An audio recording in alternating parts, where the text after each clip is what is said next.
رسوله الكريم أما بعد فأعوذ بالله من الشيطان الرجيم بسم الله الرحمن الرحيم وقاتلوا في سبيل الله الذين يقاتلونكم ولا تعتدوا إن الله لا يحب المعتدين واقتلوهم حيث ثقفتموهم وأخرجوهم من حيث أخرجوكم والفتنة أشد من القتل ولا تقاتلوهم عند المسجد الحرام حتى يقاتلوكم فيه فإن قاتلوكم فاقتلوهم كذلك جزاء الكافرين صدق الله مولانا العظيم اللهم صل على سيدنا ومولانا محمد وعلى آل سيدنا ومولانا محمد وبارك وسلم قاتلو قاتلو کا معنی ہوتا ہے لڑنا، قتال قتال اور چیز ہے، قتل اور چیز ہے۔ قتل کا معنی ہوتا ہے مار ڈالنا اور قتال کا معنی ہوتا ہے لڑائی کرنا۔ یقاتلونکم جو تم سے قتال کریں، لڑیں۔ تعتدوا اعتداء حد سے تجاوز کرنا۔ وقت حیث ثقفتموہم ثقفتم پالو تم ان کو۔ الفتنۃ فتنہ پھیلانا، شر پھیلانا، یہاں پر شرک اور کفر مراد ہے۔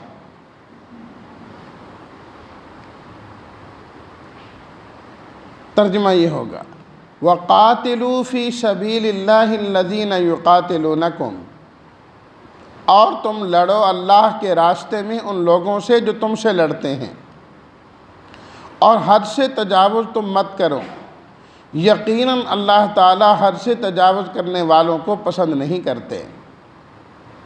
وَاقْتُلُوهُمْ، اور تم انہیں مار ڈالو جہاں کہیں تم انہیں پاؤ، اور نکالو تم ان کو من حیث اس جگہ سے یا اس وجہ سے اخرجوکم انہوں نے تمہیں نکالا ہے۔ والفتنۃ اشد من القتل، اور فتنہ تو قتل سے بھی زیادہ سخت ہے۔ ولا تقاتلوا، اور مت لڑو تم ان سے مسجد الحرام کے پاس یہاں تک کہ وہ تم سے لڑیں اس میں، پس اگر وہ لڑیں تم سے تو تم انہیں مار ڈالو۔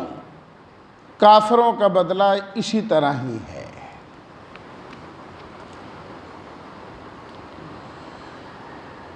سورہ البقرہ کے دوسرے حصے کا جو مرکزی مضمون ہے وہ ہے اللہ کے راستے میں جہاد کرنا اور اللہ کے راستے میں خرچ کرنا، انفاق۔ تو پڑھی گئی ان آیات میں اور اس کے بعد والی بھی دو آیات میں اللہ تعالیٰ نے جہاد کا حکم دیا ہے، جہاد کی اجازت دی ہے۔ مکی دور میں جہاد کرنے کی اجازت نہیں تھی، وہاں تو بس اسی چیز کا حکم دیا گیا تھا فَاعْفُوا وَاصْفَحُوا، معاف کرو، درگزر کرو، معاف کرتے رہو، درگزر کرتے رہو، یہاں تک کہ اللہ کی طرف سے کوئی اور حکم آ جائے۔ لیکن اشارہ کر دیا گیا تھا کہ اس کی اجازت تمہیں مل جائے گی لیکن فی الحال نہیں ہے۔ اس کے بعد اللہ تعالیٰ نے مدینہ منورہ کے اندر جا کر اجازت دے دی۔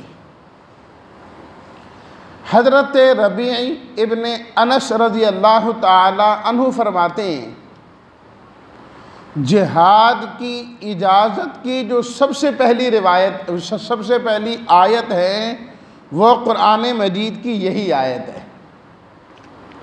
کہ اس آیت میں اللہ تعالیٰ نے جہاد کرنے کی اجازت دی ہے۔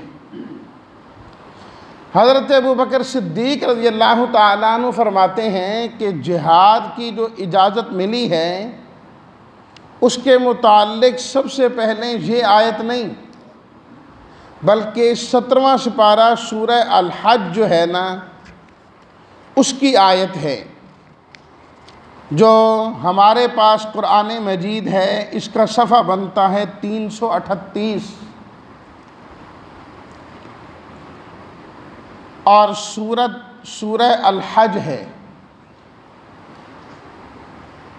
اس میں آیت نمبر 39 ہے جہاں سے 13واں یہ رکوع شروع ہو رہا ہے، 13واں رکوع اس سورت کا۔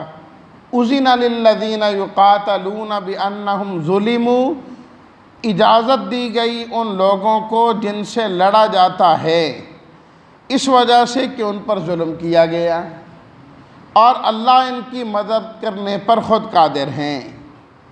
تو اللہ تعالیٰ نے یہاں پر اجازت دی جہاد کرنے کی۔ تو وہ آیت اور یہ آیت گویا کہ بالکل ان ابتدائی آیات میں سے ہیں جن کے اندر جہاد کرنے کی اجازت دی گئی ہے، جہاد کرنے کی اجازت دی گئی ہے۔ اور خاص واقعہ اس کا یہ پیش آیا اجازت دینے کا، جہاں سے بات شروع ہوئی کہ اور خاص طور پر یہ جو آج کی آیات میں نے تلاوت کی ہیں اور ترجمہ کی ہے، ان آیات کے شان نزول میں مفسرین نے یہ لکھا کہ نبی کریم صلی اللہ علیہ وسلم ذوالقعدہ کے مہینے میں سن 6 ہجری میں، جو رمضان کے بعد شوال کے بعد ذوالقعدہ کا مہینہ ہے، اس مہینے میں عمرہ کی ادائیگی کے لیے آپ مکہ المکرمہ تشریف لائے۔ خواب دیکھا، عمرہ کر رہے ہیں، صحابہ کے ساتھ کر رہے ہیں، اور اللہ کے نبی کا جو خواب ہوتا ہے وہ وحی کے درجے میں ہوتا ہے، وحی کا حکم ہوتا ہے۔ اشارہ تھا کہ جائیں آپ علیہ الصلاۃ والتسلیمات گئے، صحابہ اکرام کی ایک بڑی تعداد تیار ہو کے آپ کے ساتھ چلی گئیں، لیکن مکہ والوں نے آپ علیہ الصلاۃ والتسلیمات کو اور صحابہ کرام کو مکہ میں داخل ہونے کی اجازت نہیں دی۔ ان کا تسلط تھا۔ کئی دنوں کی بحث کے بعد نتیجہ یہاں پر پہنچا اور اس بات پر پہنچے کہ ابھی آپ واپس جائیں، اگلے سال آپ آئیں گے، اسلحہ کے بغیر آئیں گے، اور جو ہے نا آپ کے پاس کوئی وقت زیادہ بھی نہیں ہوگا، صرف 3 دن کا وقت ہوگا آپ کے پاس عمرہ کرنے کا، شرائط طے ہوگی۔ اب جب سال گزرا، اگلے سال کے لیے پھر سے تیاری شروع ہوئی، وہی ذوالقعدہ کا مہینہ ہے۔ اب مسلمان تھوڑے گھبرائے اور ان کے دلوں میں یہ بات آئی کہ ہم دوبارہ جا رہے ہیں تو ہو سکتا ہے کہ اب یہ لوگ ہمارے ساتھ لڑیں، کہیں تیاری کر کے نہ رکھی ہو ان لوگوں نے۔ تو اب جب یہ ہم سے لڑیں گے تو 2 صورتیں ہیں، ہم بھی مقابلے میں لڑیں گے کہ نہیں لڑیں گے۔ اگر نہ لڑیں تو یہ تو مصلحت کے خلاف ہیں، وہ ہمیں مارتے جائیں، قتل کرتے جائیں اور ہم چپ کر کے بیٹھیں، اور اگر ہم لڑتے ہیں تو ہماری لڑائی میں 2 خرابیاں ہیں۔ ایک خرابی تو یہ ہے کہ ذوالقعدہ کا مہینہ ہے جو ان مہینوں میں سے ہے جو احترام والے ہیں، ان میں تو لڑائی جائز ہی نہیں۔ ملت ابراہیمی میں یہ چیز چلی آ رہی تھی، کل کے درس میں انشاءاللہ اس کی بات آئے گی۔ تو اب ہم کیا کریں گے پھر؟ ہم تو لڑ نہیں سکتے، کیونکہ لڑیں گے تو احترام والے مہینے کی بے حرمتی ہو جائے گی۔ اور دوسری بات، مسجد الحرام میں اور حدود حرم میں ہم جا کر لڑیں، حدود حرم میں تو ویسے بھی لڑنا جائز نہیں ہے، وہاں تو کسی جانور کو مارنا اور قتل کرنا جائز نہیں ہے، چہ جائے کہ ہم انسانوں کا قتل کریں۔ اب یہ دونوں چیزیں جو ہے نا ہو ہی نہیں سکتی، نہ لڑیں تب بھی ٹھیک نہیں ہے، اور اگر لڑائی کرتے ہیں تو تب بھی ٹھیک نہیں ہے، کوئی نہ کوئی خرابی ہے۔ تو اب ہم کیا کریں؟ اس موقع پر معاملہ جو ہے وہ مشکل ہو گیا، تو اللہ تعالیٰ نے اس موقع پر قرآن مجید کی ان آیات کو نازل فرمایا ہے، ان آیات کو نازل فرمایا اور فرمایا وَقَاتِلُوا فِي سَبِيلِ اللَّهِ، تم لڑو اللہ کے راستے میں، الَّذِينَ يُقَاتِلُونَكُمْ، ان لوگوں سے جو تم سے لڑتے ہیں، جو تم سے لڑیں تم ان سے لڑ سکتے ہو۔ اس کو کہتے ہیں اپنا دفاع کرنا۔ جہاد دو قسم کا ہوتا ہے، ایک ہوتا ہے اقدامی جہاد اور ایک ہوتا ہے دفاعی جہاد۔ دفاعی، کسی نے آپ پر حملہ کیا، کوئی آپ کے ساتھ لڑا، آپ اپنے دفاع میں اس کے ساتھ لڑتے ہیں۔ اور اقدامی جہاد کیا ہے کہ آپ خود پہل کرتے ہیں کہ آپ کو ان سے خطرہ ہے، کہ ان لوگوں نے آپ کو تکلیف پہنچانی ہے، جس طرح کہ غزوہ تبوک کے موقع پر ہوا کہ نبی کریم صلی اللہ علیہ وسلم کو جب یہ بات معلوم ہوئی کہ یہ لوگ مسلمانوں کے خلاف سازش کر رہے ہیں اور حملہ کرنے کی تیاری کر رہے ہیں، ابھی حملہ کیا نہیں تھا انہوں نے، شامی لوگ، شام والے، تو یہ حملے کی کوشش کر رہے ہیں۔ آپ علیہ الصلاۃ والتسلیمات نے فرمایا چلو تیاری کرو، ہم چلتے ہیں۔ وہ نہیں آئے، اور غزوہ احزاب کے بعد نبی کریم صلی اللہ علیہ وسلم نے خود ارشاد فرما دیا تھا، فرمایا وہ دن چلے گئے کہ آج کے بعد یہ لڑائی کے لیے آئیں گے، اب وہ دن آئے ہیں کہ ہم جایا کریں گے۔ اور ایسا ہی ہوا، غزوہ احزاب، بدر میں وہ آئے، احد میں وہ آئے، احزاب میں وہ آئے، اس کے بعد ان کو آنے کی ضرورت نہیں ہوئی، آپ علیہ الصلاۃ والتسلیمات تشریف لے گئے۔ فتح مکہ کے لیے بھی، تبوک کے لیے بھی آپ علیہ الصلاۃ والتسلیمات گئے۔ وہ الگ بات ہے کہ آپ غزوہ تبوک میں تشریف لے گئے تو کافر ڈر کے بھاگ گئے، سارے جرأت نہیں ہوئی ان کو مقابلہ کرنے کی۔ تو یہ اقدامی جہاد ہے، اسلام میں اقدامی جہاد کی بھی اجازت ہے اور دفاعی جہاد کی بھی اجازت ہے، لیکن ابتداً جو اجازت دی گئی تھی وہ دفاعی جہاد کی دی گئی تھی۔ اس لیے فرمایا کہ تم لڑو ان لوگوں سے جو تمہارے ساتھ لڑتے ہیں، جو تمہارے ساتھ لڑتے ہیں تم بھی ان کے ساتھ جو ہے وہ لڑا کرو، لڑ سکتے ہو۔ لیکن لڑائی کے بارے میں ایک جملہ تو اللہ تعالیٰ نے یہاں پر فرمایا فی سبیل اللہ، کہ تم لڑو اللہ کے راستے میں۔ کیا مطلب؟ تمہارا مقصد کچھ اور نہیں ہونا چاہیے کہ ہماری حکومت ہو، ہماری شہرت ہو، ہماری شجاعت کا اظہار ہو، ہماری بڑائی کا اظہار ہو، شان و شوکت کا پتہ لگے۔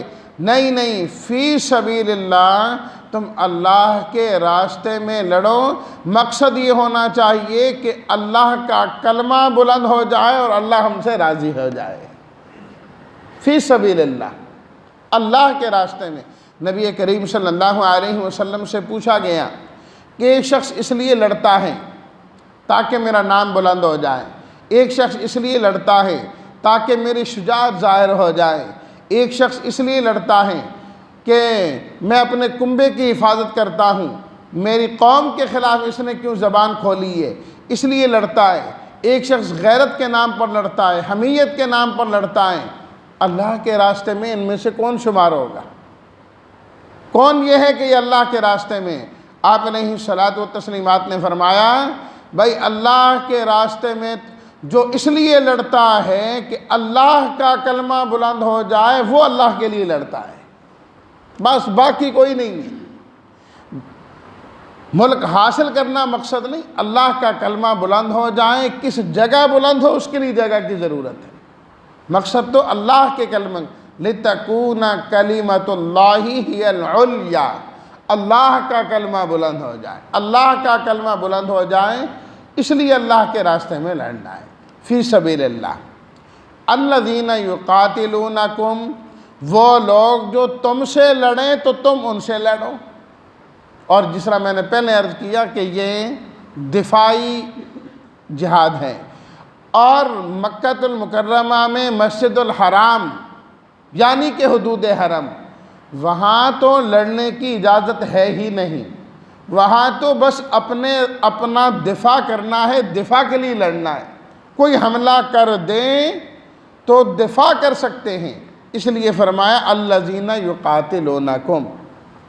عمرے کے لیے جا رہے ہو، عمرۃ القضاء کے لیے، اس کی ادائیگی کے لیے، وہ تم سے لڑیں تو تم لڑ سکتے ہو، ویسے تمہیں وہاں لڑنے کی کوئی اجازت نہیں۔ دوسری ہدایت یہ بھی دی، وَلَا تَعْتَدُوا، حد سے تجاوز نہ کرنا، حد سے تجاوز نہیں کرنا۔ کس طرح؟ اگر تم نے پہل کر دی یہ بھی حد سے تجاوز ہے، پھر تو تم اس جگہ کی بھی حرمتی کرنے والے بن گئے، اس کی بھی اجازت نہیں۔ اور اسی طرح لڑائی کے اندر تم بچوں کو قتل کرو، عورتوں کو قتل کرو، بوڑھوں کو قتل کرو، یہ بھی جائز نہیں ہے، اس کی بھی اجازت نہیں ہے۔ اور بلکہ نبی کریم صلی اللہ علیہ وسلم جب کوئی لشکر روانہ فرماتے تو آپ باقاعدہ ان کو ہدایات دیا کرتے تھے، عورت کو نہیں قتل کرنا، بوڑھوں کو نہیں قتل کرنا، بچوں کو نہیں قتل کرنا۔